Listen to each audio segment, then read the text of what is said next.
بسم اللہ الرحمن الرحیم۔ السلام علیکم۔ والدین کا نافرمان اللہ تعالیٰ کی نگاہ کرم سے محروم۔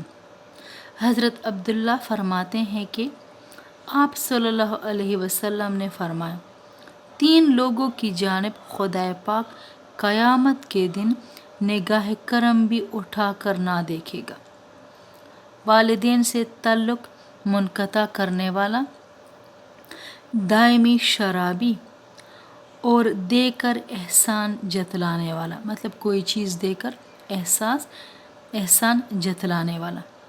قیامت کے دن ہر شخص پریشان حال نگاہ کرم خداوندی کا محتاج ہوگا۔ اسی صورت میں جو نگاہ کرم سے محروم رہے گا اس کے لیے بڑے خسارے اور ہلاکت کی بات ہوگی۔ تو اللہ تعالی ہمیں والدین کا فرمان بردار بنائے، آمین۔